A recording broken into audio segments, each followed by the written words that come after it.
स्वागत है इस गहन चर्चा में। आज का विश्लेषण उन प्रमुख घटनाओं और नीतियों पर आधारित है जो 19 और 20 अप्रैल 2026 को सामने आई हैं। हाँ, और देखिए ये घटनाएं भारत और पूरी दुनिया की दिशा तय कर रही हैं। बिल्कुल। इस विश्लेषण का मुख्य उद्देश्य यही है कि इन अलग-अलग लगने वाले तथ्यों के बीच के जुड़े हुए धागों को समझा जाए, मतलब आर्थिक रफ्तार से लेकर अंतरिक्ष तक। राइट, और सरकारी नीतियों से लेकर सांस्कृतिक बदलावों तक के धागे। चलिए इसको थोड़ा विस्तार से समझते हैं। आज के स्रोत बहुत ही विविध हैं। एक तरफ 40,000 करोड़ की आधुनिक राजधानी और दूसरी तरफ जमीन के अंदर एक नई प्रजाति के सांप की खोज। ये सच में बहुत बड़ा कॉन्ट्रास्ट है, और मैं बता रही हूँ यही विविधता इसको रोचक बनाती है। ये सब दरअसल एक बड़ी तस्वीर का हिस्सा है। तो शुरुआत नई अर्थव्यवस्था और विकास की रफ्तार से करते हैं। वर्ल्ड इकोनॉमिक फोरम यानी वेफ की अप्रैल 2026 की रिपोर्ट क्या कहती है?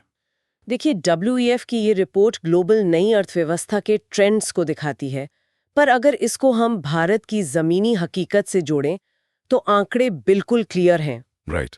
जैसे स्टार्टअप इंडिया के तहत वित्त वर्ष 2025-26 में 55,000 से अधिक स्टार्टअप्स को आधिकारिक मान्यता मिली है। 55,000। एग्जैक्टली।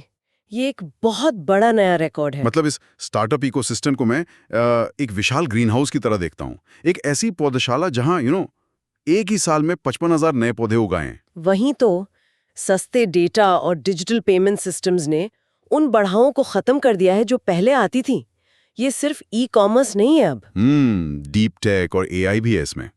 लेकिन वेट, यहाँ मुझे थोड़ा पुशबैक देना पड़ेगा। एक विरोधाभास है। अच्छा, कैसा विरोधाभास? देखिए, एक तरफ 55,000 डिजिटल स्टार्टअप्स हैं, पर सूत्र तो ये भी बताते हैं कि Andhra Pradesh capital region development authority APCRDA ने अमरावती के लिए 40,000 करोड़ रुपए जुटाए हैं। हाँ, फिजिकल मेगा सिटी बनाने के लिए। राइट।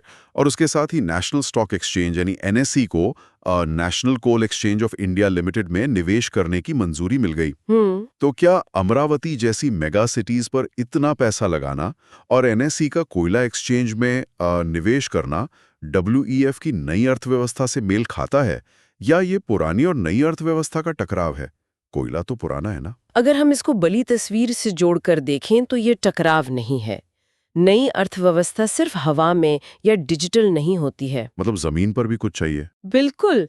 इन 55,000 स्टार्टअप्स को डेटा सेंटर्स चाहिए जो 24 घंटे बिजली खाते हैं, और भारत में बेसलोड ऊर्जा का बड़ा हिस्सा आज भी कोयले से आता है। ओह अच्छा, तो कोल एक्सचेंज दरअसल उस पुराने स्रोत को कुशल बनाने के लिए है ताकि नए टेक की मांग पूरी हो सके। एग्जैक्टली। और अदानी का आगे बढ़ना इसी का प्रतीक है। गौतम अदानी ने मुकेश अंबानी को पीछे छोड़कर एशिया के सबसे अमीर व्यक्ति बन गए हैं।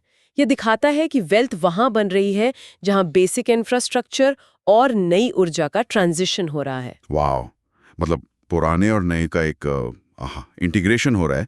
पर इस विशाल अर्थव्यवस्था को चलाने के लिए प्रशासन और नीतियां भी तो चाहिए। हाँ, और एक मजबूत लोकतांत्रिक व्यवस्था ही इन बदलावों को हैंडल कर सकती है। यहाँ पर बात सच में बहुत दिलचस्प हो जाती है। मैंने गौर किया कि प्रशासन की रफ्तार अलग अलग मुद्दों पर बिल्कुल अलग होती है। आपका इशारा किस तरफ है? देखिए, यूनियन कैबिनेट ने केंद्रीय कर्मचारियों के लिए DNS अलाउंस यानी DA और पेंशनर्स के लिए DNS रिलीफ यानी DR की अतिरिक्त किश्त को मंजूरी दे दी। ये बहुत जल्दी पास हो गया। हाँ, आर्थिक राहत वाले एग्जीक्यूटिव डिसीजंस थोड़े आसान होते हैं। पर दूसरी तरफ लोकसभा में कॉन्स्टिट्यूशन 131 अमेंडमेंट बिल 2026 पास नहीं हो पाया। इसे जरूरी 2/3 बहुमत नहीं मिला, जिसमें महिलाओं के लिए 33% आरक्षण था। तो एक आर्थिक नीति आसानी से पास हो जाती है, पर संवैधानिक बदलाव के लिए बहुमत जुटाने इतने जटिल क्यों हैं? ये एक बहुत ही जरूरी सवाल खड़ा करता है।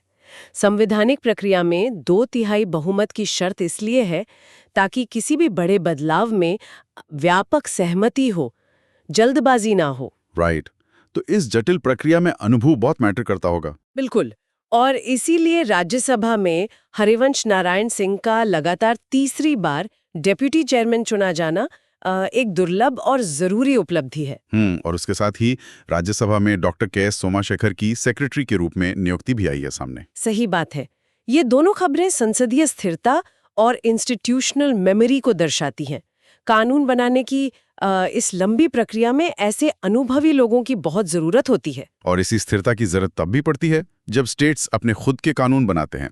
जैसे पंजाब विधानसभा ने जागत जोत श्री गुरु ग्रंथ साहिब सत्कार अमेंडमेंट बिल 2026 पास किया। हाँ, स्थानीय और सांस्कृतिक आकांक्षाओं को राष्ट्रीय स्थिरता के साथ बैलेंस करना पड़ता है। राइट।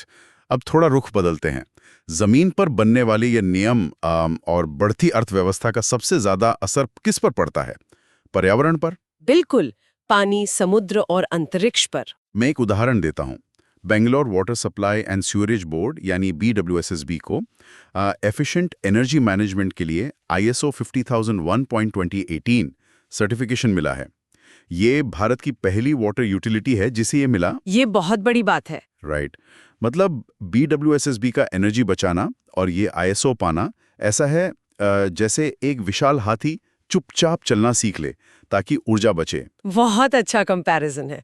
वाटर पंप्स इतनी बिजली खाते हैं, उन्हें ऑप्टिमाइज करना जरूरी था। और इसके साथ ही अंतर्राष्ट्रीय स्तर पर अजय बंगा ने वाटर फॉरवर्ड इनिशिएटिव की घोषणा की है। 2030 तक 1 बिलियन लोगों के लिए वाटर सिक्योरिटी। पानी सच में सबसे बड़ा मुद्दा बन गया है। पर वेट, यहाँ और भी कुछ हो रहा है।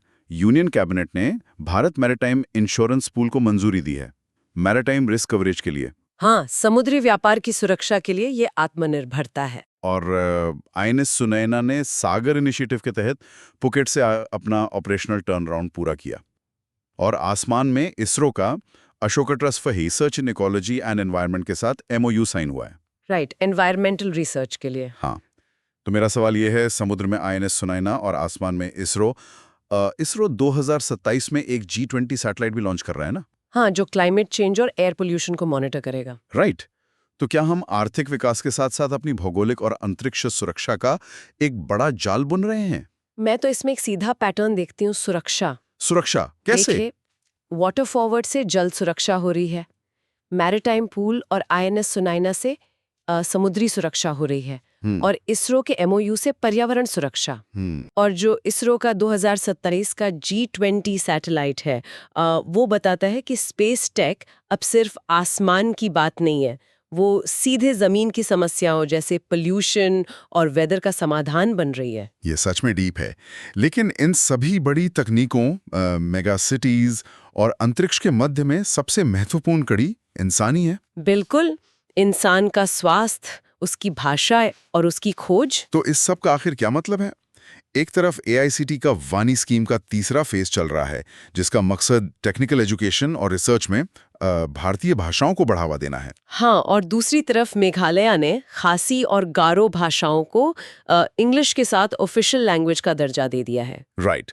और विज्ञान की बात करें तो भारत और इंडोनेशिया के वैज्ञानिकों ने मिलकर कैलामारिया गैरोवेंसिस नाम के एक नए बरोइंग रीड स्नेक की खोज की है। ये जमीन के अंदर बिल बनाने वाला सांप है। गारो हिल्स में मिला है ये। हाँ, और इन सब देसी चीजों के बीच मुंबई में निशिता योगेश अंतारकर को मिस साके इंडिया 2026 का ताज मिल रहा है। मतलब कहाँ गारो की पहाड़ियां और कहाँ मिस साके, ये सब क्या है? यहाँ सबसे हैरान करने वाली बात यह है कि सच्ची प्रगति वही है जहाँ तकनीक और शिक्षा लोगों की अपनी भाषा में हो। वानी स्कीम इसका हिस्सा है। इंक्लूसिव लर्निंग जिसे कहते हैं। एग्जैक्टली। जब तकनीक अपनी भाषा में आती है तो आम इंसान की समझ बढ़ती है, और वही इंसान नई खोजें करता है, जैसे उस नए सांप की खोज। मानवीय जिज्ञासा ही मूल आधार है। सही कहा। और इन खोजों के पीछे लगातार मेहनत होती है। जैसे मशहूर स्पोर्ट्स एडमिनिस्ट्रेटर नारायण रामचंद्रन, जिनको लोग प्यार से रामी बुलाते थे। हाँ, उनका 77 वर्ष की आयु में निधन हो गया। उन्होंने अपना जीवन स्पोर्ट्स प्रशासन को बेहतर बनाने में लगा दिया था।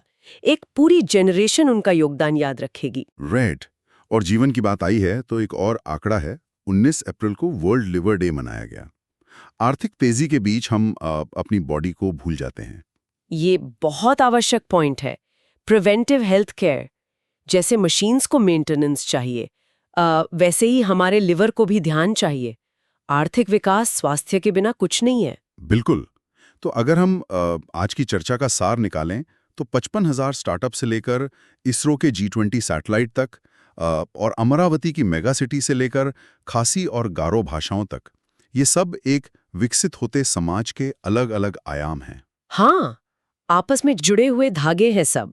इस गहन विश्लेषण को खत्म करने से पहले मैं एक विचार रखना चाहता हूं।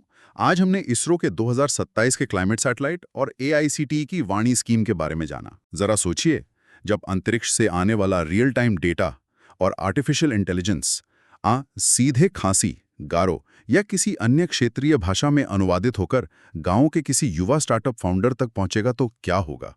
ओ वाओ, ये तो गेम चेंजर होगा। क्या आने वाले वक्त की सबसे बड़ी नई अर्थव्यवस्था बड़े शहरों से नहीं बल्कि उन जगहों से आएगी जो अब तक भाषा की वजह से टेक से दूर थे? ये सोचने वाली बात है। सच में बहुत ही गहरा विचार है। तो आज के इस गहन विश्लेषण में बस इतना ही। हमारे साथ जुड़ने के लिए बहुत बहुत धन्यवाद।